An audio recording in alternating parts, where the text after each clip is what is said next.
আল্লাহর ঘরের ভিতর ঢুকে গেলেন, সেখানে মওলাই কায়নাত শের খুদা রাদিয়াল্লাহু তাআলা আনহু জন্মলাভ করলেন।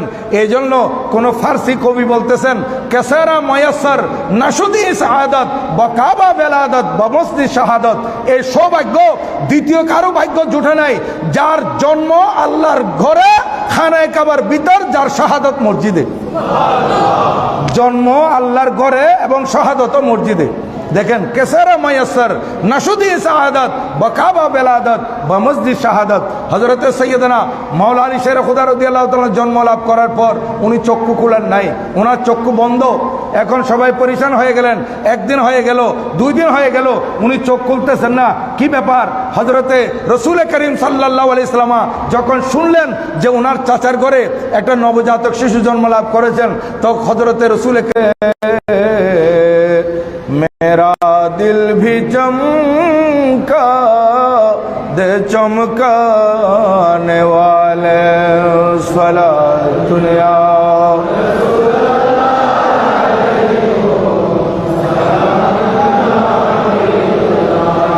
हिरम की ज़मीन और कदम रखे चलना,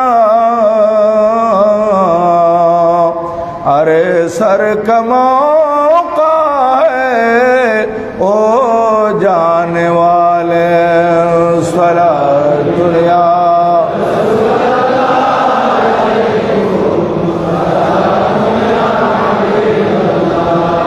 अऊज़ु बिल्लाहि मिनश शैतानिर रजीम। बिस्मिल्लाहिर रहमानिर रहीम। वयुतइमून अत्तआम अला हुब्बिही मिस्कीनन व यतीमन व असीरा। इन्नमा नुतइमुकुम लिवजहि ला नुरीदु मिनकुम जज़ाअन वला शुकूरा। सदक़ल्लाहु मौलाना अज़ीम व सदक़ रसूलुहुन नबियुल हबीबुल करीम। मौलाया सल्लि व सल्लिम व बारिक अलैहि। शाह मर्दा शेर यज़दा क़ुव्वते परवरदिगार।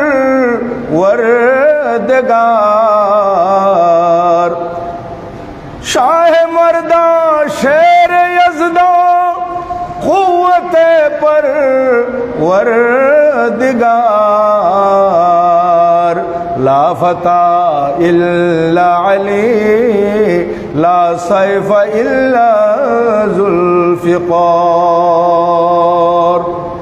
उपस्थित শ্রদ্ধাভাজন আরাকিনে আঞ্জুমানে রহমানি আহমদিয়া সুন্নিয়া ট্রাস্ট বাংলাদেশ, মোহতারাম মোতাওয়াল্লি ও আরাকিন অত্র জামে মসজিদ কমিটি, আরাকিন ও মেম্বারান গাউসিয়া কমিটি বাংলাদেশ এবং আমার প্রিয় এলাকা নাজিরপাড়া তথা দূর দূরান্ত থেকে পবিত্র মাহে রমাদানুল মুবারক শরীফের চতুর্থ জুমা আদায় করার মানুষে সমবেত হয়েছেন, জমায়েত হয়েছেন এবং বিশেষ করে পর্দার আড়ালে মা বোনেরা যারা ওয়াজ নসিহত শ্রবণ করতেছেন কিংবা যারা লাইভে যুক্ত হয়েছেন, প্রত্যেককে আমি আবারও মাসনুন সালাম পেশ করছি। আসসালামু আলাইকুম ওয়া রাহমাতুল্লাহি ওয়া বারাকাতুহু। মহান রব্বুল আলামিনের আলিশান দরবারে লক্ষ কোটি শুকরিয়া। সরকারে দু জাহাঁ বায়সে কৌন মাকা আরওয়াহুনা ফিদাহু সাল্লাল্লাহু তাআলা আলাইহি ওয়া আলা আলিহি ওয়া সাহবিহি ওয়া সাল্লামার নূরানি দরবারে দরুদ ও সালামের হাদিয়া তোহফা নজরানা পেশ করার পর আপনাদের শুকরিয়া আদায় করতেছি। বড় ভক্তি, মহব্বত, আন্তরিকতা এবং ইখলাস নিয়ে পবিত্র জুমার নামাজ আদায় করার মানুষে সমবেত হয়েছেন। আল্লাহু জাল্লা ওয়া আলা প্রত্যেকের উপস্থিতিকে কবুল আর মঞ্জুর করুন, সবাই বলুন আমিন। সম্মানিত হাজরিন, আজ পবিত্র মাহে রমাদানুল মুবারক শরীফের চতুর্থ জুমা।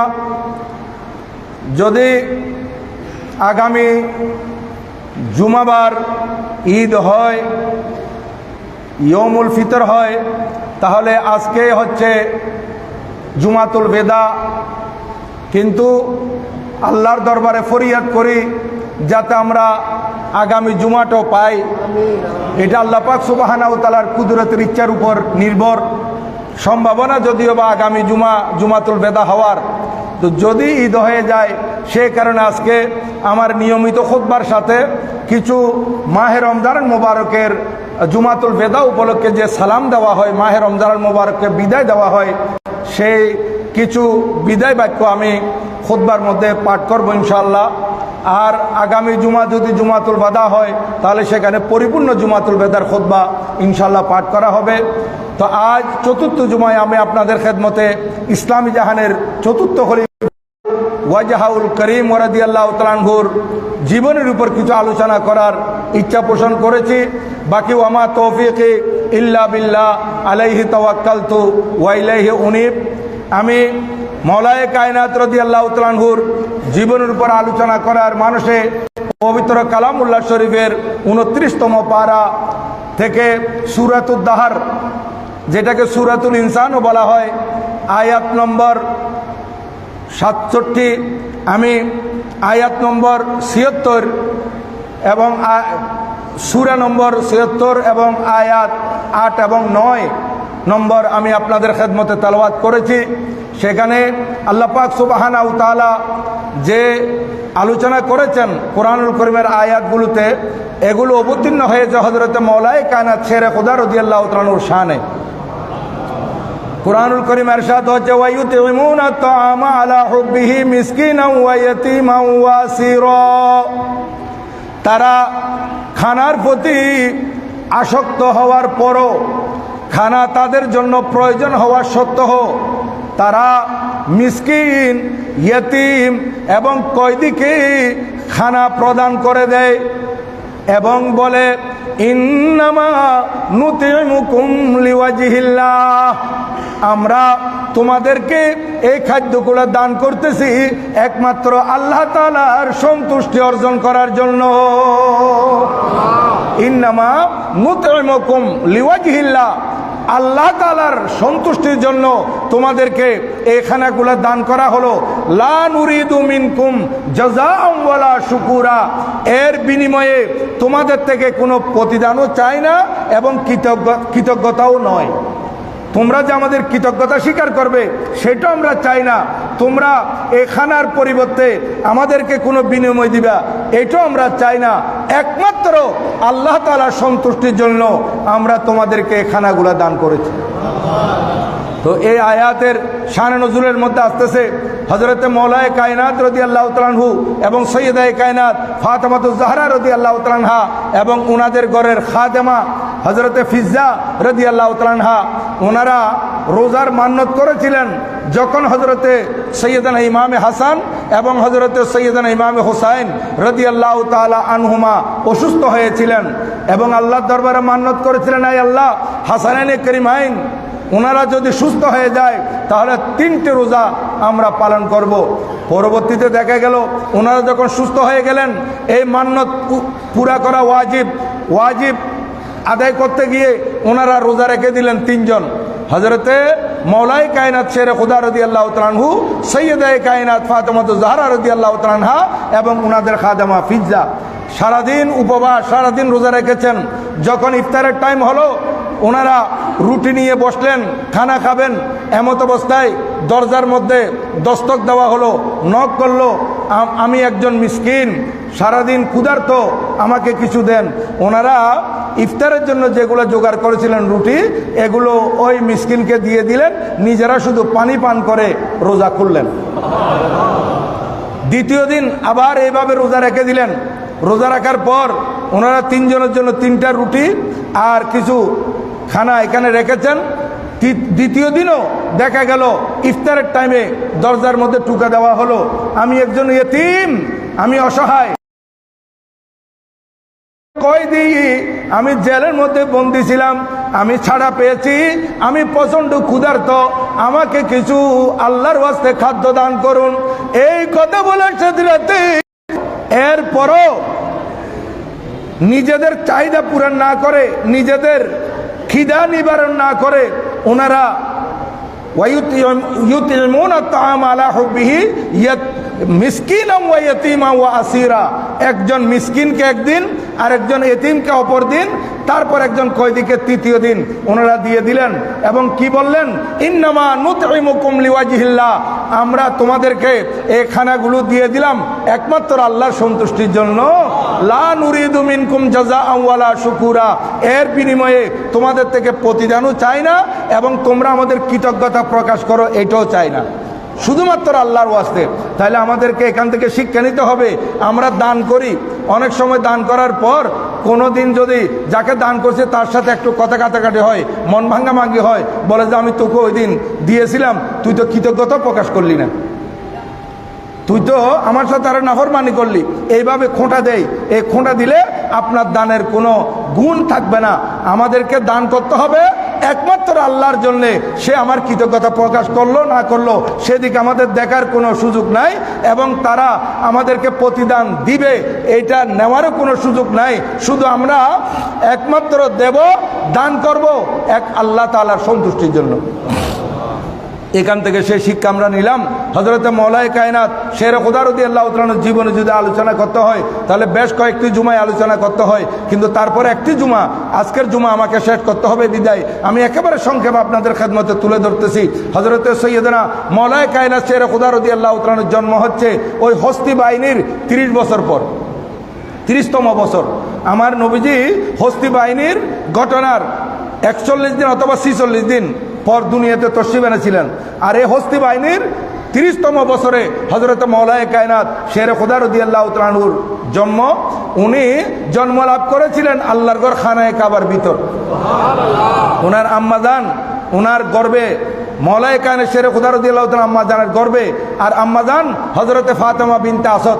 তখন তো ইসলাম আসে নাই, আমার নবীজি ইসলাম প্রচার করে নাই, আল্লাহ তাআলার পক্ষ থেকে ইসলাম প্রচার করার ঘোষণা আসে নাই। আরও প্রায় 8-10 বছর পরে ঘোষণা আসবে। এর আগেও ওনার জাহিলিয়ার যুগে আল্লাহর ঘরের তওয়াফ চলতো। হযরতে ফাতেমা বিনতে আসাদ রাদিয়াল্লাহু তাআলা আনহা মাওলায়ে কায়নাত শের খুদা রাদিয়াল্লাহু তাআলা আনহুর আম্মাজান, উনি তওয়াফ করতে করতে ওনার প্রসব বেদনা এসে গেল। আর মাওলায়ে কায়নাত রাদিয়াল্লাহু তাআলা আব্বা খাজা আবু তালেব ওনার বিবিকে বললেন, তুমি এখানে কোথায় বসবে, তুমি আল্লাহর ঘরের ভিতর ঢুকে যাও। আল্লাহর ঘরের ভিতর ঢুকে গেলেন, সেখানে মাওলায়ে কায়নাত শের খুদা রাদিয়াল্লাহু তাআলা আনহু জন্ম লাভ করলেন। এই জন্য কোন ফার্সি কবি বলতেছেন, কেসারা ময়াসসার নাশুদি শাহাদাত বা কাবা বেলাদাত বা মসজিদ শাহাদাত, এই সৌভাগ্য দ্বিতীয় কারো ভাগ্য জুটে নাই, যার জন্ম আল্লাহর ঘরে খানায়ে কাবার ভিতর, যার শাহাদাত মসজিদে। জন্ম আল্লাহর ঘরে এবং শাহাদাত মসজিদে। দেখেন, কেসারা মায়াসসার নাশুদি শাহাদাত বা কাবা বেলাদাত বা মসজিদ শাহাদাত। হযরত সৈয়দনা মাওলা আলী শের খুদা রাদিয়াল্লাহু তাআলা জন্ম লাভ করার পর উনি চক্ষু খুলেন নাই, ওনার চক্ষু বন্ধ। এখন সবাই পরিশান হয়ে গেলেন, একদিন হয়ে গেল, 2 দিন হয়ে গেল, উনি চোখ খুলতেছেন না, কি ব্যাপার? হযরতে রাসূল করিম সাল্লাল্লাহু আলাইহি ওয়াসাল্লাম যখন শুনলেন যে ওনার চাচার ঘরে একটা নবজাতক শিশু জন্ম লাভ করেছেন, তো হযরতে রাসূল করিম সাল্লাল্লাহু আলাইহি ওয়াসাল্লাম দেখার জন্য আসলেন। আয়েশা চাচি জান থেকে নিজের চাচাতো ভাইকে এই নবজাতক শিশুকে যখন কুলে নিলেন, হযরতে মাওলা আলী শের খুদা রাদিয়াল্লাহু তাআলা আনহু আল্লাহর নবীজির কুলে আসা মাত্রই উনি বুঝে গেলেন যে আমি হায়াতুন নবীর কুলে আসছি, সাথে সাথে চক্ষু খুলে নবীজির নূরানি চেহারা দিদার করে ফেললেন। দেখতেই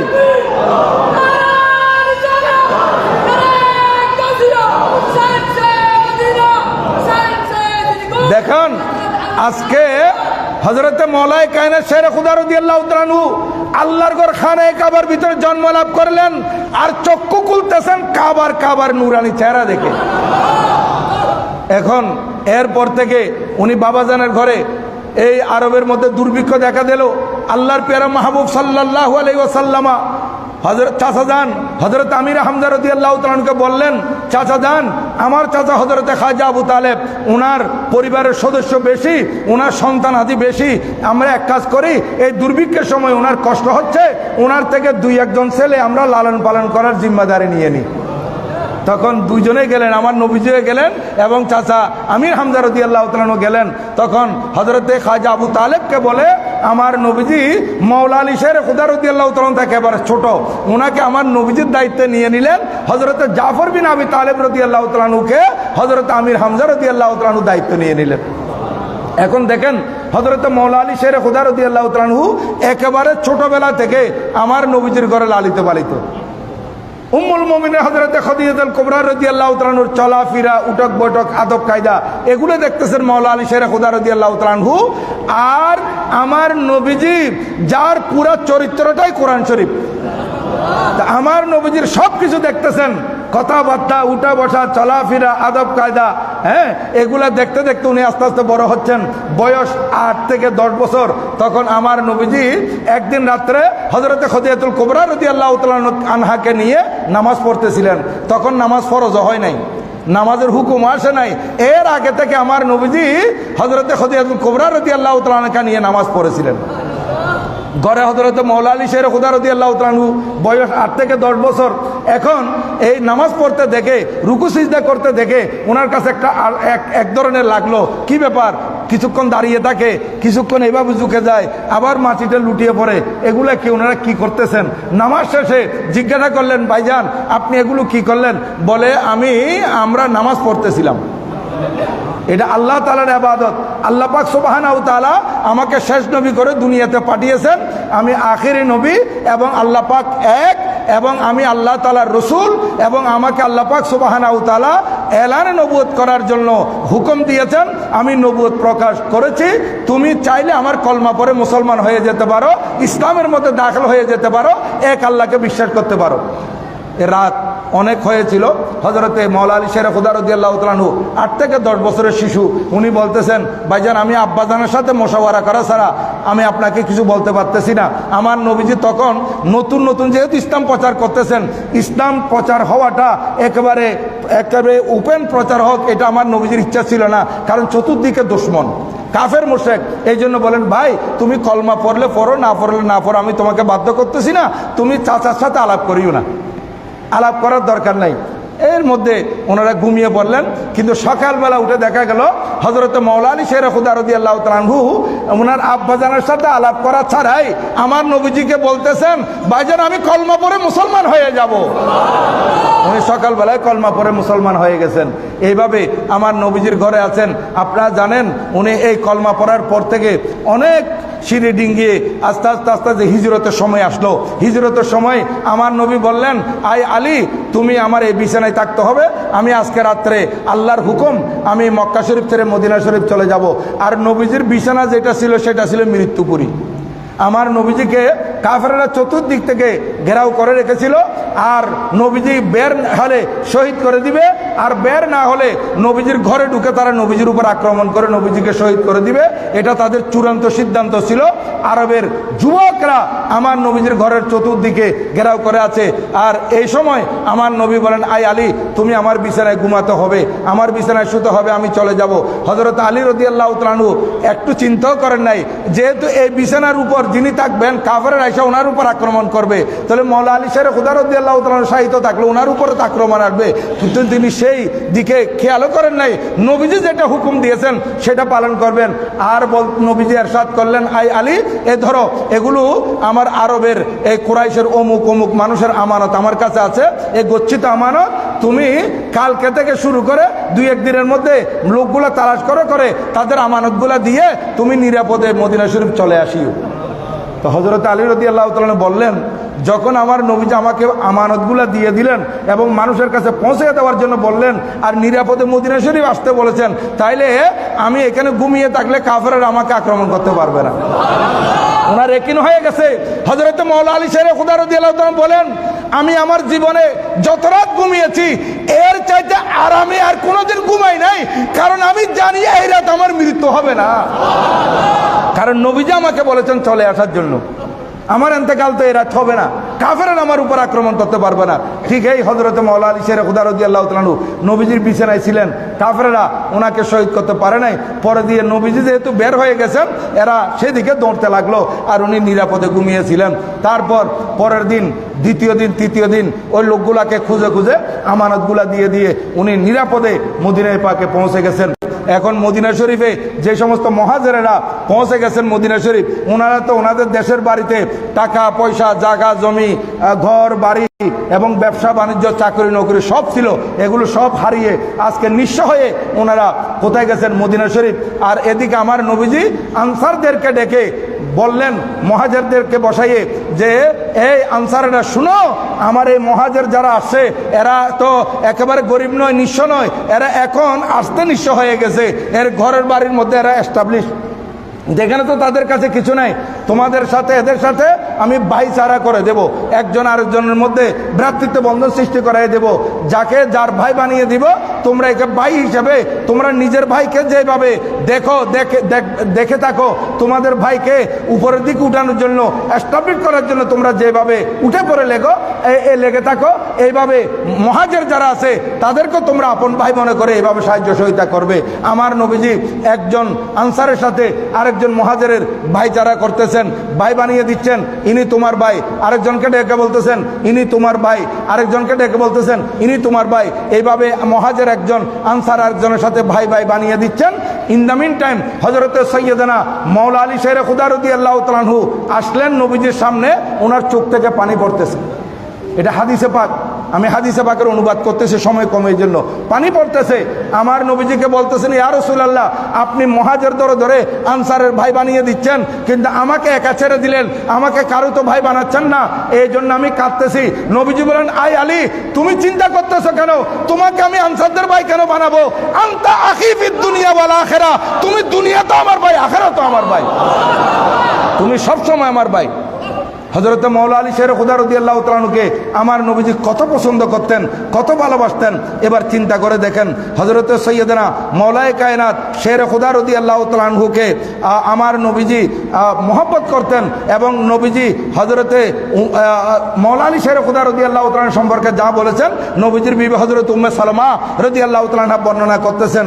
এটা আপনার মেশকাত শরীফের মধ্যে আছে এই হাদিস খানা, এবং তারিকুল খোলাফার মধ্যে এসে এবং তবরানির মধ্যে এসেছে। এটা কিন্তু মেশকাত শরীফে নাই, ওই পরেরটা আসবে মেশকাত শরীফে। হযরত উম্মে সালামা রাদিয়াল্লাহু তাআলা আনহা বর্ণিত, قالت قال رسول الله صلى الله عليه وسلم من أحب عليا فقد أحبني ومن أحبني فقد أحب الله ومن أبغض عليا فقد أبغضني ومن أبغضني فقد أبغض الله। এই আমার উম্মতেরা শুনো, যে ব্যক্তি আমার, যেই উম্মত হযরত আলীকে ভালোবাসলো, সে যেন আমি নবীজিকে ভালোবাসলো। হযরত আলী রাদিয়াল্লাহু তাআলা আনহুর ভালোবাসা নবীজির ভালোবাসা। আর নবীজি বলেন, যে ব্যক্তি আমাকে ভালোবাসলো সে আল্লাহ তাআলাকে ভালোবাসলো। ওয়ামান আবগাজ আলিয়ান, যে ব্যক্তি আলীর সাথে শত্রুতা আমি পোষণ করলো, সে আলীর সাথে শত্রুতা আমি পোষণ করে নাই, মূলত সে আমার সাথে বিদ্বেষ আর শত্রুতা আমি পোষণ করলো।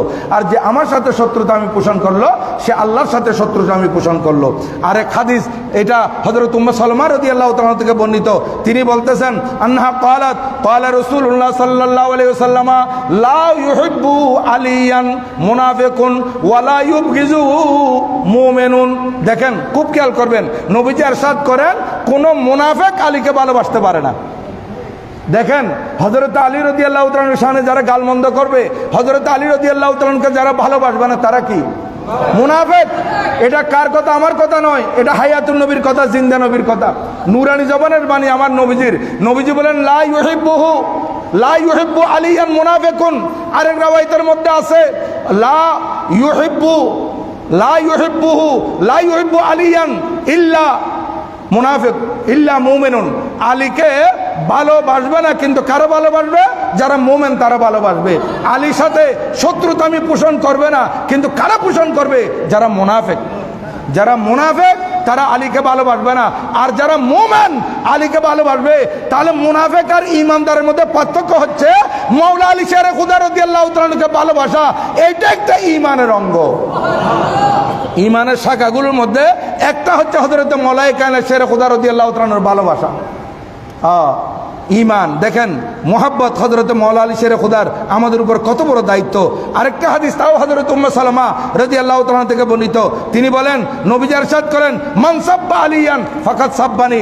যে ব্যক্তি আলীকে গালমন্দ করলো, সে আলীর সাথে গালমন্দ করে নাই, বরং আমার সাথে গালমন্দ করলো। দেখেন, হযরত আলী রাদিয়াল্লাহু তাআলার ভালোবাসা, এটা ঈমান। আনসারদেরকে ভালোবাসা, এইটা ঈমান। তাহলে আল বেদায়া ওয়ান নেহায়ের মধ্যে ইমাম ইবনে কাসির রাদিয়াল্লাহু তাআলা রওয়ায়াত করতেছেন যে আমার নবীজি একদা বসা ছিলেন। নবীজি কোথায়? নবীজি মসজিদে নবী শরীফের মধ্যে তশরিফ ফরমা ছিলেন। চতুর্দিকে সাহাবা একরাম, চতুর্দিকে সাহাবা একরাম বসা, একেবারে তিল ধরার জায়গা ছিল না, একদম টাইট সাহাবা একরাম বসা।